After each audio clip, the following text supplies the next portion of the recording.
Hey Eagles fans, I'm Thomas Mott. Welcome into Philadelphia Eagles Now, and today we're going to break down all the latest Philadelphia Eagles news and rumors. It's a lot of post-draft reaction, which to me is fascinating based on how the Eagles did in the draft and how people perceive the Eagles draft overall. Let's start with Brian Baldinger. Yes, Baldy, of course, the NFL Network, former NFL player. He was on 94 WIP, basically ripping the Philadelphia Eagles draft. He hates the Eagles draft overall. So we know the Eagles picked 9 players in the end, and Baldy really didn't like any of them besides Jalen Hurts, who I guess is not my favorite, but if that's Baldy's only favorite player, then I think Philadelphia has a problem going forward. He really said he doesn't like any of these picks, and that overall he doesn't know what the Eagles front office was thinking for the majority of them, again, besides Jalen Hurts. It's the only one that he actually likes, so we'll see if Baldy's right or not, but getting into this is absolutely fascinating. So, I've already said that the Eagles draft overall was a little meh for me. There are a lot of players I would rather of them have taken at different spots in the draft, right? I mean, there's Reagor in number 1. You could have had Justin Jefferson.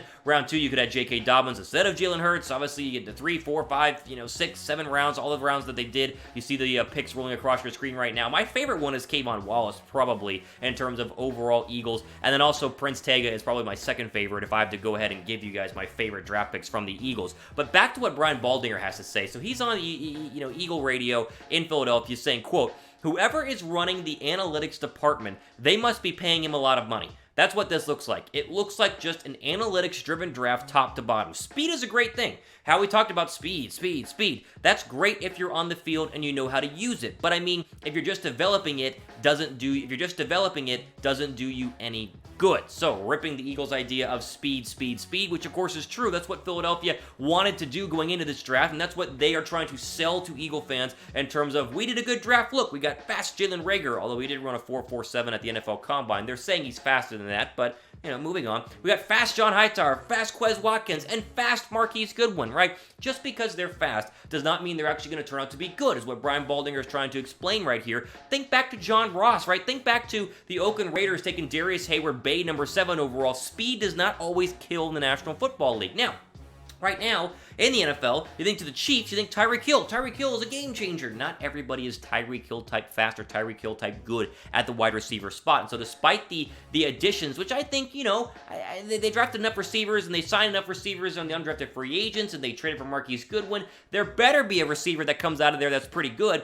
But you can see how Baldy could be upset about this. He went on to say this about Reagor over Jefferson at number 21 overall, quote, "The Minnesota Vikings spit their teeth out when the Eagles passed on Justin Jefferson. It's not close. If the Eagles think over there at the NovaCare Complex that Justin Jefferson is a slot receiver, they didn't do their homework." So, there you go. Baldy doesn't like it. Now, is Baldy the end-all, be-all? What Brian Baldinger thinks is what Eagle fans need to believe. No, but at the same time, that's an NFL expert who watches a lot of film and is a Philadelphia Eagles fan, not a big fan of it overall. Quick question for you guys here before we move on. Did the Eagles botch this draft? Baldy thinks they did. I'm still meh. It's like they didn't botch it, but it wasn't the best. Did the Eagles botch the draft? Type Y down below for yes, type N down below for no, in the comment section.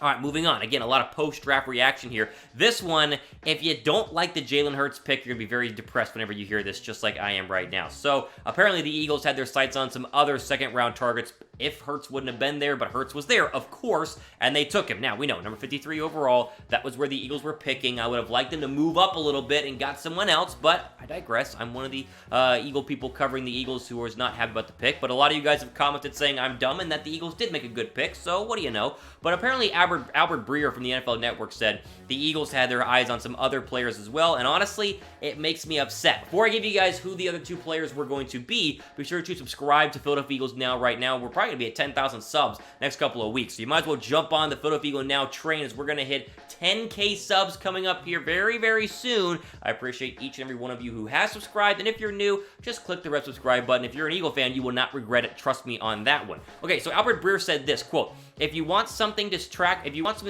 coming out of all this, Southern Illinois linebacker / safety Jeremy Chinn, who went to the Panthers, and Ohio State running back J.K. Dobbins went to the Ravens like 2 picks later, were 2 players I'd heard would have been under consideration had Hurts not been the pick at 53.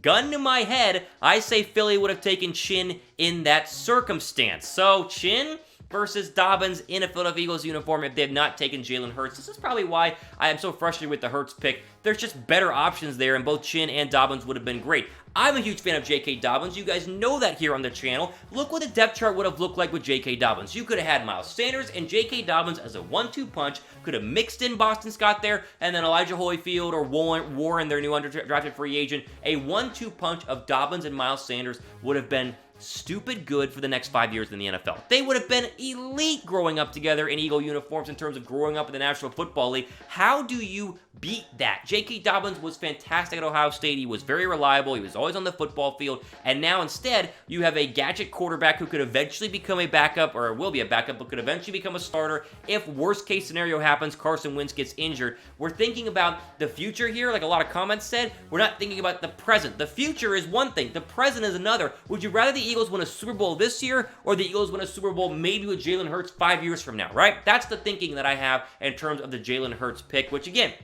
is frustrating, is mind-boggling, and it's even more frustrating, especially if you don't like the pick, whenever you go ahead and look at something like this where it says, well, they thought about J.K. Dobbins, who was there at 53, they just didn't want to take him, and instead got a quarterback who I guess will play running back. Oh, man, okay. Would you have rather had Hurts or Dobbins? Let me just ask the question straight up. If you're screaming at your computer saying, Thomas, I love the Hurts pick, well, then just go ahead and type H down below. That way I know you're on Team Hurts. If you are like me and want a J.K. Dobbins, type D down below as well. Okay, other news here. This is not draft news. Get you a little bit of Eagle overall offseason news. Derek Barnett, his 5th-year option has been exercised. Barnett is going to be a Philadelphia Eagle for at least one more season. You go back to Barnett being the 14th overall pick in the 2017 NFL Draft. Spoiler alert, I'll be honest, I wasn't a big fan of the pick. It turned out to be a better pick than I expected it to be at number 14 overall. But they exercised a 5th-year option, which basically means they're going to give him an extra year on that first-round pick rookie contract. And he gets a lot of money. It's going to make about $9.45 million in 2020, and this is pretty good right now for Philadelphia in terms of keeping a star defensive lineman happy for one final season. It's also going to be his contract year, so you kind of hope that he can have a bigger year than he had last season to go ahead and get that next big contract for Philadelphia, who has shown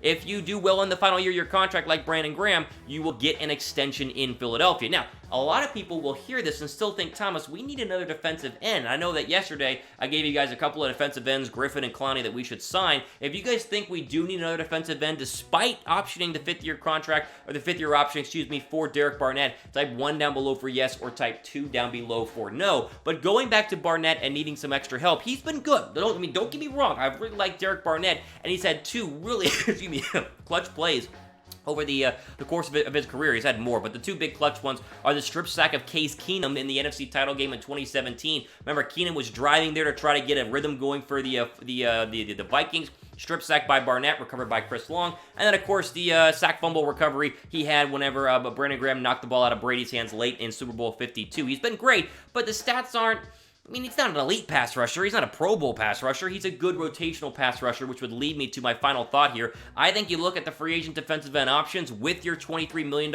in free cap space, and you go ahead and get one. Clowney's there, Griffin's there, Vinny Curry, you want to bring him back? It'd be cheap. Or Ziggy Ansah, the former Lion, former, I think it was Seahawk last year. Anyone from this list to me would make a lot of sense. I've said before, I said it yesterday, I'd take Clowney in a heartbeat if he'd do it for $15 or $16 million. I don't care about the whole Clowney hates Philadelphia Eagle fans. It's like, no, he would play for Philadelphia if we paid him, because right now he's playing for nobody because he is a free agent. So overall, I like the Barnett addition. I think the Eagles defensive line looks good enough to be elite this year because of what it has on the inside in a Fletcher Cox and a Javon Hargrave, and obviously with the return of Malik Jackson, Brandon Graham, Josh Sweat, Derek Barnett. There's a lot of good players on the Eagle defensive line. I just think if you were to mix in a Clowney or you mix in an Everson Griffin, think of that Chris Long type rotational older defensive end, the Eagle defensive line can be, I mean, as good as it gets in a crowded NFC where you're going to have to be getting after, Tom Brady in the postseason. You're getting after Drew Brees or Case Keenum. We're getting after Matt Ryan. Like, there are a lot of good quarterbacks. Russell Wilson, Jimmy Garoppolo, a lot of good quarterbacks you got to get after, and it starts up front. I think Philadelphia can do that now, but you add another defensive end alongside Graham and Barnett, to me, would make a lot of sense. There you go. Latest Eagle news and rumors here on Philadelphia Eagles Now. We're doing a mailbag video in the coming days. I've been compiling all your guys' questions. We'll answer that over the next couple of days as well, so stay tuned for that. All the time we have for today, though. For Philadelphia Eagles Now, I'm Thomas Mott, signing off. Enjoy the rest of your day.